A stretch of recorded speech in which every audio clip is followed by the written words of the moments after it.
அவர்களிடத்தில் ஒருவர் கேட்கிறார், பெற்றோர்களை துன்புறுத்த கூடாது என்று குர்ஆன் சொல்கிறது. பெற்றோர்களை துன்புறுத்துவது என்றால் என்ன? இப்னு அப்பாஸ் ரலியல்லாஹு அன்ஹு அவர்கள் சொன்னார்கள், லவ் நஃபத அஹதுக்கும் தௌபஹு இன்த வாலிதிஹி, ஒருவர் தன்னுடைய தகப்பனுக்கு முன்னால் தன்னுடைய ஆடையை உதறுகிறார். ஃபஃபாரல் குபாரு இலா அபீ, ஆடையை அந்த புடவையை உதரும் பொழுது அதுல இருந்த தூசு தகப்பனை நோக்கி பறந்து செல்கிறது என்றால் குதிப இன்தல்லாஹி ஆக்கன், அவர் அல்லாஹ்விடத்திலே தந்தையை துன்புறுத்தியவன் என்று எழுதப்படுவார். அன்பான சகோதரர்களே, எப்பொழுதும் புடவையை உதரும் பொழுது அந்த தூசு யாருடைய முகத்திலும் பறக்க வேண்டும் என்பதற்காக வேண்டி நாம் அதை உதர்வதில்லை. அப்படியான ஒரு செயலுக்கு கூட பெற்றோர்களை துன்புறுத்துவது என்று சொல்கிறார்கள் என்றிருந்தால், அன்பான சகோதரர்களே, நாம் செய்கிற வேலைகள், நாம் சொல்கிற பேச்சுக்கள், இவற்றை அவர்கள் கேட்டால் இதை எப்படி பொருந்திக் கொள்வார்கள்? எப்படி இவர்கள் இதை பொருந்திக் கொள்ள போகிறார்கள்?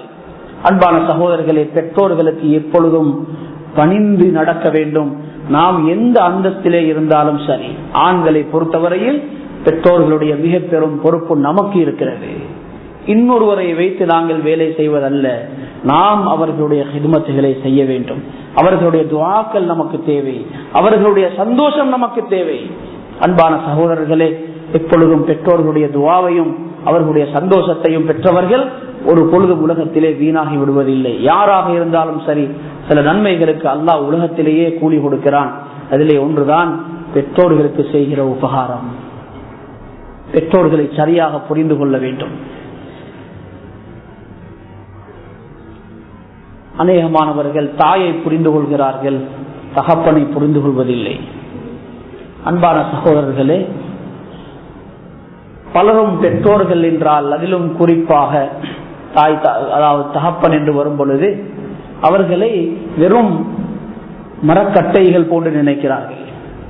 அதாவது அவர்களுக்கு உணர்வே இல்லை, அவர்களுக்கு கவலை வருவதில்லை, அவர்கள் அழுவதில்லை என்றுதான் அதிகமானவர்கள் நினைக்கிறார்கள். நாம் பெரியவர்களானதற்கு பிறகு கூட அந்த உணர்வு தான் நமக்கு. அவருக்கு என்ன? அன்பான சகோதரர்களே, அவர்கள் மரக்கட்டைகள் அல்ல, அவர்கள் நம்மை போன்ற மனிதர்கள். அவர்களுக்கு உணர்வு இருக்கிறது, அவர்கள் அழுகிறார்கள், அவர்களுக்கு எதிர்பார்ப்புகள் இருக்கிறது, அவர்கள் நிறைய எதிர்பார்க்கிறார்கள். அந்த எதிர்பார்ப்புகளை, அந்த உணர்வுகளை நாங்கள் புரிந்து கொள்ள வேண்டும்.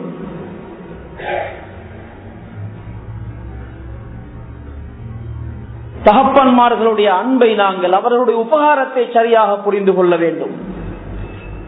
சையதுனா உமர் இப்னு கத்தாப் ரலியல்லாஹு அன்ஹு அவர்களுடைய காலத்தில் ஒரு மனிதர் இருந்தார். உமையா அவருடைய பெயர், வயோதிபர். அவருக்கு ஒரே ஒரு மகன் மட்டும்தான். அந்த மகனுக்கு பெயர் கிலாப். அந்த வாலிபர், அவர் தீனுடைய விடயங்களில், மார்க்க விடயங்களில் மிக ஆர்வம் உள்ளவராக இருந்தார். அவர் ஒரு நாள் ஒரு சஹாபியிடத்திலே போய் கேட்கிறார், அல்லாஹ்வுக்கு மிக விருப்பமான அமல் எது? சொன்னார்கள், அல்லாஹ்வின் பாதையில் போராடுவதுதான் அல்லாஹ்வுக்கு மிக விருப்பமானது. நேராக சென்றார். அமீருல் முஃமினீன் அவர்களே, என்னை மிக தூரத்திலே அனுப்பி வையுங்கள், நான் எங்காவது சென்று அல்லாஹ்வின் பாதையிலே நான் பெரும் அந்த ஜிஹாதுடைய வணக்கத்திலே நான் ஈடுபட வேண்டும், என்னை அனுப்பி வையுங்கள். உமர் ரலியல்லாஹு அன்ஹு அவர்கள் சொன்னார்கள், உங்களுடைய பெற்றோர்கள் இருக்கிறார்களா, அனுமதி கேட்டு வாருங்கள். இவர் போனார். பெற்றோர்கள் அவருடைய பிரிவை அவர்களால் தாங்கிக் கொள்ள முடியவில்லை. ஒரே ஒரு மகன் விட்டு செல்ல போகிறாரே என்ற அந்த பிரிவை தாங்கிக் கொள்ள முடியாமல் வேண்டாம் வேண்டாம் என்று சொல்கிறார்கள். இந்த வாலிபர், இல்லை நான் போகத்தான் வேண்டும் என்று சொல்லி எப்படியோ அடம் பிடித்து அனுமதியை வாங்கி கொண்டு வந்து சொல்கிறார். அனுமதி கொடுத்து விட்டார்கள். உமர் ரலியல்லாஹு அன்ஹு அவர்கள் அந்த வாலிபரை மிக தூரத்திலே, எல்லைகளை, இஸ்லாமிய ஆட்சியின் எல்லை பகுதியை காவல் செய்யக்கூடியவர்கள் காவல் செய்து கொண்டிருக்கிறார்கள், அந்த இடத்துக்கு அவர்களை அனுப்பி வைக்கிறார்கள். இவர் போனார். நீண்ட காலம் கழிந்து கொண்டே செல்கிறது. அந்த தகப்பன் அழுது அழுது அழுது அவரால் சாப்பிட்டுக் கொள்ளவும் முடியவில்லை, குடிக்கவும் முடியவில்லை. அப்படிப்பட்ட ஒரு கஷ்டமான நிலையிலே ஒரு நாள் அவர் பாதையோரத்திலே இருக்கிற ஒரு மரத்தடியிலே உட்கார்ந்து கொண்டிருக்கிறார். திடீரென்று ஒரு பறவையின் பக்கம் அவருடைய பார்வை படுகிறது. அந்த பறவை தன்னுடைய சொண்டிலே ஏதோ ஒரு சாப்பாட்டை எடுத்து கொண்டு வந்து தன்னுடைய குஞ்சை அழைக்கிறது. சாப்பாடை புகட்டுவதற்காக அந்த குஞ்சை அழைக்கிறது. இந்த காட்சியை கண்டதுதான் மகனுடைய நினைவு வந்து விட்டது. அழுதார். அந்த அழுகையுடன் ஒரு கவி சொன்னார். அந்த கவியிலே அவர்கள் தன்னுடைய மகனை பற்றி, மகனுடைய பிரிவை பற்றி, தனக்கு இருக்கக்கூடிய அந்த கஷ்டத்தை எல்லாம் சொல்லி இறுதியில் உமர் ரலியல்லாஹு அவர்களுக்கு பதுவா செய்கிறார். இந்த உமர் இவர்தான் என்னுடைய மகனை அனுப்பினார். இவர் என்னுடைய மகனை திருப்பி அழைக்கவில்லையானால் இவருக்கு ஹஜ்ஜிலே வைத்து நான் இவருக்கு பதுவா செய்ய போகிறேன் என்ற கருத்துள்ள கவிகளை பாடுகிறார். இதையெல்லாம் பார்த்து தெரிந்திருந்த ஒரு நபர், அவர்களுடைய குடும்பத்தை சேர்ந்த ஒருவர், அவரை ஒரு நாள் அழைத்து கொண்டு அமீருல் முஃமினீன் அவர்களுடைய மஜ்லிஸுக்கு கூட்டி செல்கிறார். இவர் அழுது இவருடைய பார்வையை இழந்திருந்தார். இவருக்கு எதுவும் தெரியாது. கூட்டிக் கொண்டு போய் அமீருல் முஃமினீன் அவர்களுடைய மஜ்லிஸ்ல அமர வைத்து விட்டு கொஞ்ச நேரத்திலே சொல்கிறார், ஏதாவது கவி பாட சொல்கிறார்கள், நீங்கள் கவி ஒன்று பாடுங்களேன். இவருக்கு எடுத்ததும் அந்த கவிதான் வந்தது. அந்த கவியை பாடுகிறார். சையதுனா அமீருல் முஃமினீன் ரலியல்லாஹு அன்ஹு அவர்கள் அசந்து போனார்கள். எனக்கு எதற்காக பதுவா செய்கிறார் இந்த மனிதர்? கூட இருக்கிறவர்களிடம் விசாரிக்கிறார்கள், என்ன நடந்தது? சொல்கிறார்கள், இப்படித்தான் இவருடைய மகனை நீங்கள் இவ்வளவு தூரம் அனுப்பி இருக்கிறீர்கள், பிரிவு தாங்க முடியாமல் தான் இதை இப்படி சொல்கிறார். உடனடியாக தகவல் அனுப்பினார்கள். என்னுடைய செய்தி வந்து சேர்ந்ததும் மிக வேகமாக கிலாபை என்னிடத்திலே அனுப்பி வையுங்கள். அன்பான சகோதரர்களே, கிலாபுக்கு செய்தி கிடைக்கிறது. அவர் அனுப்பி வைக்கப்படுகிறார். மிக வேகமாக மதீனாவுக்கு வந்து அமீருல் முஃமினீன் அவர்களிடத்திலே வந்து சேர்கிறார்கள். கேட்டார்கள், கிலாப், உங்களிடத்தில் ஒரு விஷயம் கேட்க வேண்டும். உங்களுடைய தகப்பனுக்கு, உங்களுடைய பெற்றோருக்கு நீங்கள் என்ன செய்கிறீர்கள்? ஏதாவது விசேஷம் இருக்க வேண்டும், அதனால்தான் இவர்கள் தாங்கிக் கொள்ள முடியாமல் இப்படி அழுகிறார். பார்வை போகிற அளவுக்கு அழுகிறார் என்றால் ஏதோ விஷயம் இருக்கிறது. சொன்னார், பெரிதாக எதுவும் இல்லை, நான் அவர்கள் எதை சொல்ல நினைக்கிறார்களோ சொல்வதற்கு முன்னால் செய்து விடுகிறேன். அவர்கள் எதை செய்யக்கூடாது என்று நினைக்கிறார்களோ அவர்கள் சொல்வதற்கு முன்னாலே நான் அதை விட்டு விடுகிறேன். சொன்னார்கள், ஜித்னி, இன்னும் ஏதோ இருக்கிறது, சொல்லுங்கள். அவர்கள் சொன்னார்கள், நான் அவர்களுக்கு ஹிதமத்துகள் செய்கிறேன், உதவிகள் செய்கிறேன். உமர் ரலியல்லாஹு அன்ஹு அவர்கள் எதிர்பார்த்தார்கள், இல்லை, இதை விடவும் விசேஷமாக ஏதோ இருக்க வேண்டும், வேற எதுவும் இருந்தால் சொல்லுங்கள் என்று சொல்கிறார்கள். அப்பொழுது மகன் சொன்னார், நான் என்னுடைய பெற்றோர்களுக்கு ஒரு விசேஷமான முறையிலே பால், ஒட்டகத்தில் பால் கறந்து நான் அவர்களுக்கு ஒவ்வொரு நாளும் காலையில் கொடுப்பேன் என்று சொல்கிறார்கள். சொன்னா கேட்டார்கள், அது எப்படி நீங்கள் அந்த பாலை கொடுப்பீர்கள்?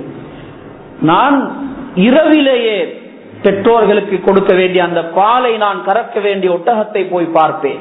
எந்த ஒட்டகத்துடைய பால் மடி நிரம்பி இருக்கிறதோ அதை இரவிலேயே அந்த ஒட்டகத்தை ஒதுக்கி கட்டி வைத்து விடுவேன். அது எங்கும் சுற்ற போய்விடக் கூடாது என்பதற்காக நான் அதை கட்டி வைத்து விடுவேன்.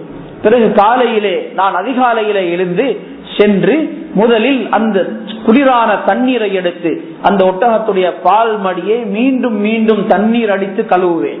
எந்த அளவுக்கு கழுவுவேன் என்றால், நான் அந்த தண்ணீரை ஊற்றும் பொழுது அந்த பால் மடியில இருக்கக்கூடிய பாலும் குளிராகிவிடும். பிறகு பால் கறப்பதற்கு பல முறை இருக்கிறது. அதிலே ஒரு முறையிலே நுரை வருவதற்கு நான் அதை மெதுவாக தட்டி தட்டி அந்த பால் மடியிலிருந்து பாலை கறந்து கொண்டு வந்து என்னுடைய பெற்றோருக்கு குடிக்க கொடுப்பேன். இப்படித்தான் நான் கொடுத்து வந்தேன் என்று சொன்னார். உமர் ரலியல்லாஹு அன்ஹு அவர்கள் சொன்னார்கள், கிலாப், எனக்கு இப்படி ஒரு பால் கோப்பையை நீங்கள் கறந்து கொண்டு வாருங்கள். அவர் போய், அவருக்கான அந்த ஏற்பாடு செய்யப்பட்டது. ஒட்டகத்திலே அவர் அந்த முறையிலே பாலை கறந்து கொண்டு வருகிறார். அதை எடுத்து வைத்து விட்டு சொன்னார்கள், இந்த கிலாபை இங்கே இருக்கிற அறைக்குள்ளே, ரூமுக்குள்ளே அடைத்து விடுங்கள். அடைக்கப்படுகிறார். தகப்பன் உமையா இப்பொழுது அழைக்கப்படுகிறார்கள். உமையா வந்ததும் அமீர் முஃமினீன் கேட்டார்கள், உங்களுக்கு ஏதாவது தேவை இருக்கிறதா? நான் செய்து தருகிறேன். சொன்னார்கள், எனக்கு எந்த தேவையும் இல்லை, எனக்கு எந்த சந்தோஷமும் இப்பொழுது சந்தோஷம் அளிப்பதில்லை, எனக்கு எந்த தேவையும் இல்லை என்று சொன்னார். இல்லை, சொல்லவே வேண்டும் என்று சொன்ன பொழுது அவர் சொன்னார், என்னுடைய மகனை நான் மரணிப்பதற்கு முன்னால் ஒரு தடவை பார்த்து அவருடைய மனத்தை நான் நுகர வேண்டும், இதுதான் என்னுடைய ஆசை. அமீருல் முஃமினீன் அவர்கள் சொன்னார்கள், சரி அது நடக்கும், இப்பொழுது பாலை கொடியுங்கள் என்று சொல்கிறார்கள். பால் கோப்பை கையிலே கொடுக்கப்படுகிறது. பால் கோப்பை என்று சொன்னதும் அவருக்கு மகனுடைய நினைவு வந்துவிட்டது. அழுது கொண்டே சொன்னார், எனக்கு பால் தேவையில்லை, நான் பால் குடிக்க மாட்டேன். உமர் ரலியல்லாஹு அன்ஹு சொன்னார்கள், அல்லாஹ் மீது சத்தியமிட்டு சொல்கிறேன், நீ இதை குடித்தே ஆக வேண்டும் என்று சொல்லும் பொழுது அவர் அந்த பால் கோப்பை எடுத்து வாய்க்கு கொண்டு செல்கிறார்.